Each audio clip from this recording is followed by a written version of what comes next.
hold, the bitcoinhold.com. The Bitcoin self-custody is the whole. Find the strength inside your soul. Your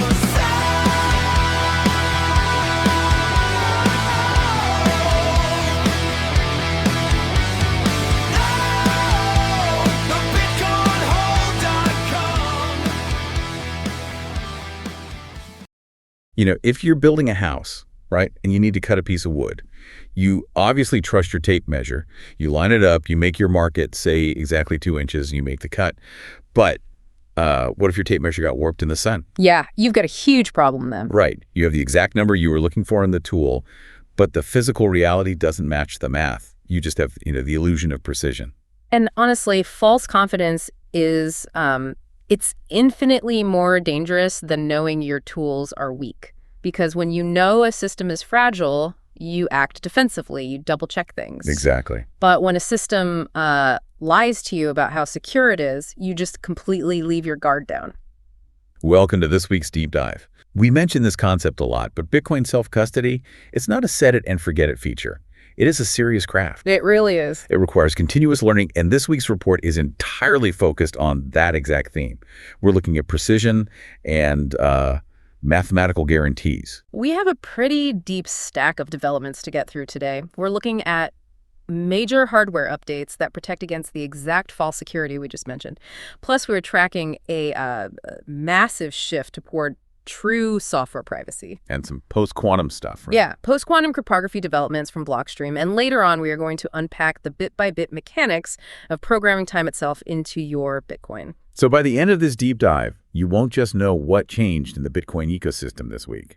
You are going to understand the deep technical reasons why these changes actually protect your wealth. That's the goal. So let's start with the physical foundation of self-custody, which is hardware signing devices and seed generation. Because if your physical randomness, like your entropy, is weak, your entire security stack is just built on sand. That is the foundation of everything, which is exactly what makes the new 2.5.0 firmware update for the Keystone 3 so critical. They just released a patch for their dice roll entropy validation. Okay, let me stop you there, because I think the concept of entropy confuses a lot of people. Oh, definitely. If I take a handful of dice, right, and I roll them on my table, and then I use a device to convert those rolls into 24 words, isn't that inherently 256-bit security? Like, why does the exact number of physical dice rolls actually matter if I end up with a 24-word phrase anyway? Well, that is the trap of the stretch tape measure we were just talking about. Yeah. The number of words does not magically create randomness. The math behind this is it's completely stubborn. Okay, break that down for me. So a standard 6-sided die provides about 2.58 bits of entropy per roll. So if you roll the die 50 times, you are generating roughly 129 bits of physical randomness. Right, which is enough for a 12-word seed phrase. Right. Because 12 words require 128 bits of security. Correct. But to get true 256-bit security, which is what a 24-word phrase actually represents, you must roll that die at least 100 times. Oh, okay. What Keystone found was that users were, rolling the dice 50 times, getting tired or bored, and the device was allowing them to force a 24-word phrase out of that limited randomness. Oh, wow. So you are walking around thinking you have this mathematically impenetrable 24-word vault, but you're actually carrying 12-word entropy that's just stretched out and disguised in 24-word packaging. Precisely. You think you have 256-bit security, but you actually have half of that. So the new Keystone update refuses to let your phrase lie to you. It simply hides the 24-word option entirely until you have physically logged 100 valid rolls. It forces you to respect the math. I absolutely love that. Because humans are lazy.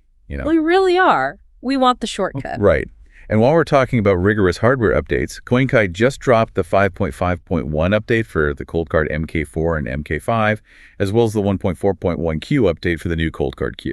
Yeah, the Cold Card Q updates are heavily focused on power users. They've introduced grouping for secure notes and passwords, and standalone encrypted 7Z backups, which is great. Yeah, that's huge. But the feature that really changes the game for legacy users is the new WI store feature. I saw that in the changelog, and I have to admit, I've been around Bitcoin for a long time, but I'm not entirely sure what WIFE actually stands for in this specific context. Yeah, WIFE stands for Wallet Import Format. If you ever created a paper wallet back in, say, 2013 or 2014. ODYF is basically your raw private key converted into a string of text that is easy to print out or write down. Okay, so it's literally the raw key itself. But historically, if you found an old paper wallet with funds on it, the recovery process was just an absolute security nightmare. Oh, it was terrifying. You usually had to take that printed wife key and physically type it into a hot desktop wallet connected to the internet just to sweep the funds. Right, which completely defeats the entire purpose of cold storage. You're taking a key that has never touched the internet and typing it directly into a highly vulnerable environment. And that's exactly what the WIF store feature solves. Now you scan the QR code of the paper wallet, or you type the WIF key directly into the offline cold card queue. The cold card stores it safely offline and then exports a watch-only descriptor. You take that public descriptor, put it into Electrum or Sparrow on your desktop, build your transaction, and pass it back to the cold card via an SD card to sign it. So the private key never leaves the physical piece of paper and the offline hardware device. It completely air gaps the legacy recovery process. It completely insulates it. I mean, between this cold card update, Keystone tightening up their dice math, the new Bitbox Zodo Nova launching with native iPhone support, and Foundation dropping their limited passport Prime America 250 edition, there is a massive amount of hardware innovation happening right now. It's honestly a lot to keep track of. So if you are currently evaluating your own signing setup or looking to upgrade to something more robust, you should really check out the Hardware Wallets comparison feature on the bitcoinhole.com. It's a great tool because it lets you filter by these exact security models, like air gapping, dice rolls, secure elements, to find the device that fits your specific needs. Yeah, it's a great resource, and understanding those specific hardware details is crucial because we just got a really stark reminder that hardware is never magically bulletproof. Right, Tropic Square. Exactly. Tropic Square just released a transparent security audit for their TrueRopa 01 secure element. They hired independent researchers at KU Leuven to attack the chip, and they used something called laser fault injection. Laser fault injection. Yeah. That sounds like a weapon from a sci-fi movie. How do you attack a hardware wallet with a laser? I know, it sounds super exotic, but it's a very real physical attack vector. Yeah. So a silicon chip is essentially a microscopic city of wires and switches. When the chip is processing something critical, like, say, verifying your PIN, it executes instructions step by step. Okay, I'm with you. If an attacker decapsulates the chip, meaning they physically open it up, and they fire a highly precise laser at a specific transistor at the exact microsecond a security check is happening, the photon energy can actually induce a tiny voltage spike. And what does that spike actually do? It flips a bit. It can literally cause the processor to skip the instruction that says, is this PIN correct? And just jump straight to PIN verified, unlock the device. That is absolutely wild. They're using the laws of physics to bypass the software logic. Yes. The researchers actually found vulnerabilities using this exact method. Tropic Square patched them via firmware for the current silicon by adding redundant checks, and they are heavily hardening the ROM bootloader for the next physical revision. Wow. It proves that while secure element is vital, defense in depth is mandatory. You just have to assume that if an attacker has physical access to your device for a long enough time, the fortress walls will eventually be tested. That brings up a really fascinating dynamic. You can build the most impenetrable physical fortress in the world, complete with verified dice rolls and laser-resistant silicon. But the moment you want to broadcast a transaction or check your balance, your fortress has to send a messenger out into the public Bitcoin network. Right. And how you send that messenger determines whether your privacy actually survives. Which brings us to the major software release this week, which is Bitcoin Safe 2.0. And the headline feature here is that compact block filters are now the default network syncing option. I want to make sure everyone understands why this is such a massive leap forward.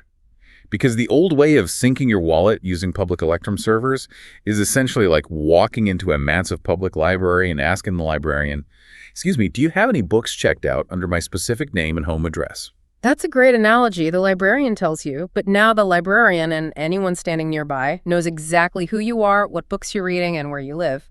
In Bitcoin terms, you are just handing your entire financial footprint and your IP address over to a third-party server operator. It's a massive privacy leak. So how do compact block filters fix this? Well, compact block filters flip the architecture upside down. Instead of asking the librarian about your specific identity, you download a highly compressed, tiny index of the entire library. The filter itself. Exactly. You download this tiny mathematical filter locally to your own device. You check your addresses against the filter privately. If the filter says, hey, there might be a transaction for you in block 800,000, you then just ask the network to give you the entirety of block 800,000. So the network just sees you asking for a generic block, not a specific address. Right. You figure out what you actually need privately behind closed doors. By making this the default, Bitcoin Safe 2.0 removes the user's dependency on those external Electrum servers. That is a massive sovereignty upgrade. It really is. And they paired this privacy upgrade with a completely rebuilt device-focused signing flow that handles QR codes, USB, Bluetooth, and SD connections natively across major hardware devices. Well, speaking of Electrum, they also had a major release this week with version 4.8.0. I was reading through the changelog, and a couple of things really stood out. First, they patched CDE 2012-2459, which they described as an SPV verification bug related to rejecting left sibling duplicates in Merkle trees. Yeah, that's a mouthful. I feel like I need a computer science degree just to read that sentence. What does that actually mean for the average user? It is dense, but the concept is actually pretty elegant once you break it down. SPV stands for Simplified Payment Verification. It's how light wallets operate without having to download the entire 500-gigabyte blockchain. They rely on something called a Merkle tree. Right. Which is basically a way of hashing transactions in pairs over and over, building a pyramid until you get a single hash at the very top. So if I want to prove a specific transaction is in a block, I don't need the whole block. I just need the specific branches of that pyramid that lead from my transaction up to the top. Exactly. But the bug they patched was kind of a historical quirk.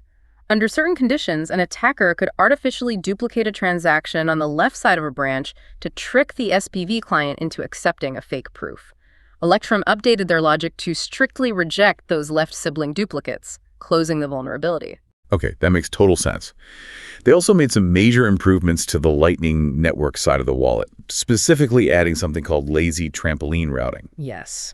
We know standard onion routing on Lightning is sort of like passing a locked box through multiple middlemen, where each middleman only has the key to peel off one layer of encryption to see who to hand it to next. But what makes trampoline routing different? Well, the challenge with standard routing is that your mobile phone has to know the map of the entire Lightning Network to plot the path in the first place. That map requires a lot of memory and bandwidth. Right, which isn't great for a mobile device. Exactly. So trampoline routing allows your phone to say, look, I don't know the full path to the destination, but I know a massive, well-connected node to trampoline. I'm going to wrap my payment in encryption, toss it to the trampoline node, and just let them figure out the rest of the path. And because of the encryption, that trampoline node doesn't know who originally sent the payment or who the ultimate receiver is. Right. It delegates the heavy lifting of pathfinding without sacrificing the privacy of the onion routing. That's super clever. But honestly, the best part of the Electrum 4.8.0 release wasn't even the cryptography. It was a tiny update to their crash reporter. Yes, I saw that. They explicitly improved the crash reporter to better detect altcoin forks, just so the software can efficiently ignore them. Yeah, they just dropped them. It's a perfect reminder of our ethos here. We do not care about the broader crypto market. We don't care about the noise, the tokens, or whatever the next big fad is. We just want our tools to aggressively reject that static and stay laser focused on Bitcoin. It reflects a very specific philosophy of engineering. You optimize for the signal, not the noise. And that philosophy leads us directly into how infrastructure builders are fortifying the network against tomorrow's threats. Yeah, let's zoom out to the future. Yeah. Because I constantly see headlines about quantum computing. And honestly, it often feels like a buzzword designed to sell consulting fees to corporations. Oh, it definitely is used that way. Blockstream just released their Q2 2026 update, and a massive chunk of it is dedicated to a post-quantum proposal called OP Check Shrines. Is quantum computing an actual threat to Bitcoin, or is this just theoretical fear-mongering? So it is not a threat today, but it is a mathematically inevitable threat in the future. The specific vulnerability lies with exposed public keys. By expose, you mean addresses where someone has reused them, or maybe the very early pay-to-public key outputs from the early days of Bitcoin. Exactly. In modern Bitcoin, your public key is hashed. It's hidden behind an extra layer of math until the exact moment you spend from it. But if the public key is already sitting exposed on the blockchain, a sufficiently powerful future quantum computer could run an algorithm, specifically Shor's algorithm, to derive the private key directly from the public key and steal the funds. That's terrifying. So the industry definitely needs a migration path. How does OP-Check Shrink solve this? What's fascinating is the approach Blockstream Research took, because much of the tech world is kind of panicking and rushing toward experimental lattice-based cryptography to fight quantum computers. But lattice math is relatively new, right? It's unproven over long time horizons. Highly unproven. Blockstream's proposal rejects that completely. OP-Check Shrindus is a hash-based signature scheme. It doesn't rely on new experimental math at all. It relies purely on SHA-256. Which is the exact same hash function Bitcoin has relied on flawlessly since day one for proof of work. Exactly. It adds zero new cryptographic assumptions to Bitcoin. It is a highly conservative opt-in migration path. It can process up to 3 transactions per second with 580-byte signatures. It is just the steady, rigorous Bitcoin way of solving a massive future problem. Not flashy, just mathematically undeniable. And Blockstream applied that exact same rigorous philosophy to their newly redesigned Simplicity smart contracting language, which is currently deployed on the Liquid mainnet. Yeah, Simplicity is a massive departure from how the rest of the industry views smart contracts. If you look at general smart contracts on other chains, they are plagued by unpredictability. They fail mid-execution because they run out of gas, or they get drained because of reentrancy bugs. They are fundamentally chaotic. So how does Simplicity fix the chaos? I read that it is formally verifiable, but how is that actually different from just testing your code really, really thoroughly? Okay, think of standard software testing, like test driving a car on an obstacle course. Yeah. You drive it through mud, you drive it over speed bumps, you crash it into a wall. If it survives, you declare it safe. Right. But you didn't test it in a tornado or underwater or at zero gravity. You are bound by the scenarios you can physically imagine. Right, you can only patch the bugs you stumble across. Exactly. Formal verification is completely different. It's not a test drive. It is taking the architectural blueprint of the car, applying the laws of physics, and writing a mathematical proof that the chassis cannot break under any physical condition in the universe. Wow. With Simplicity, an institution can mathematically prove exactly how a contract will behave and exactly what it will cost before it ever goes live. So the security isn't bolted on as an afterthought. It is built into the language itself, which is mandatory if you are moving billions of dollars of institutional capital. Absolutely. Okay. We've talked about programming mathematical conditions into contracts.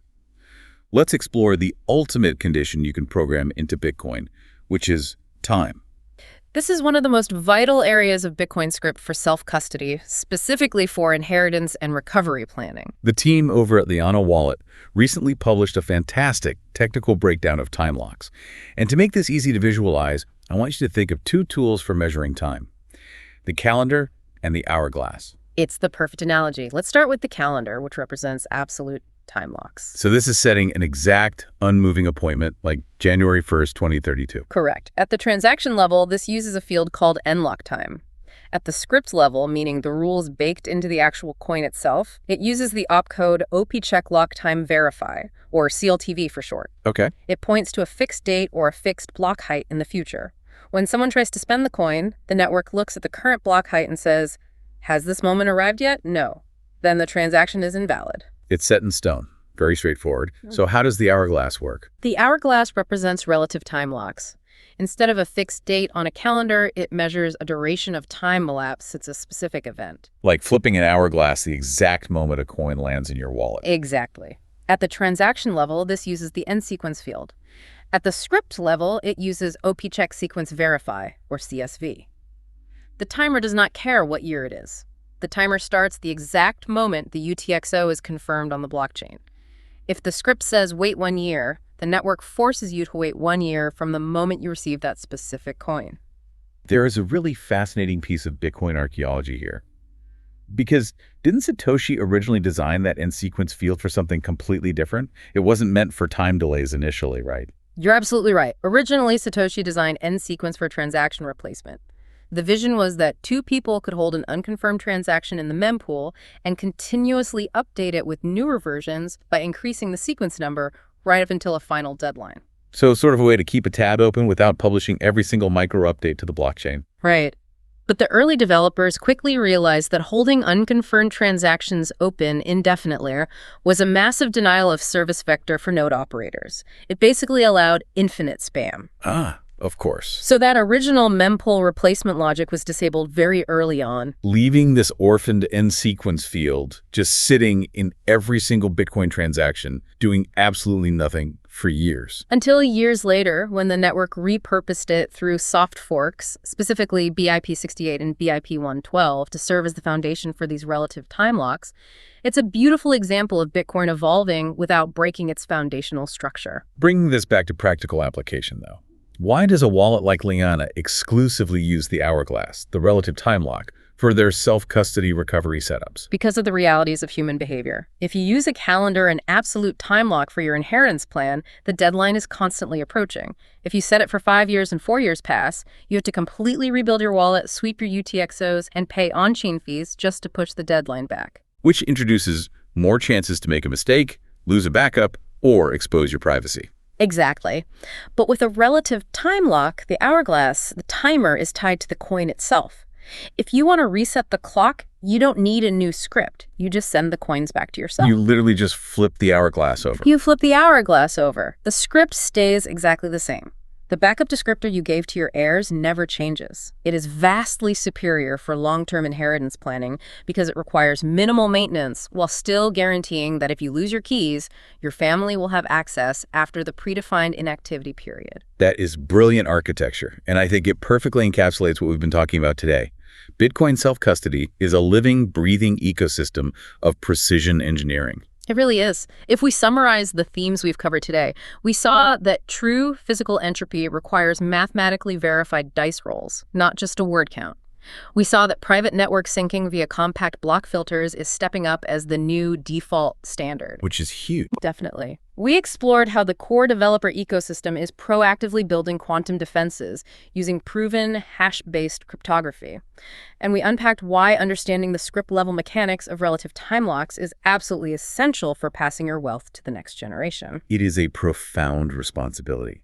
And if this deep dive helps you keep your own self-custody skills sharp, we do have a small favor to ask. Please take 3 seconds to rate the podcast and leave a comment on Spotify or Apple Podcasts. It genuinely helps us continue to bring you this level of technical depth every single week. And before we wrap up, I want to leave you with a final thought to mull over.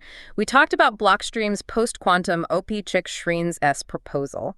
It uses highly secure, proven SHA-256 math, but hash-based signatures are significantly larger in data size than our current signatures. Right. You mentioned 580 bytes per signature, which is quite a bit heavier than what we use today. It is. So the question becomes, if quantum computers eventually force the Bitcoin base layer to migrate entirely to these much larger hash-based signatures, how will that increased data load impact the physical storage and bandwidth costs of running a home node? Will the extra weight push casual node operators off the network? Will it test our ultimate commitment to decentralization? It's a heavy question, and it reminds us that in Bitcoin, every single solution introduces a new trade-off. We have to make sure our tape measure isn't warped, that our assumptions about the future hold up to the physical and mathematical realities of running the network. Keep verifying, keep learning, and we'll see you next time.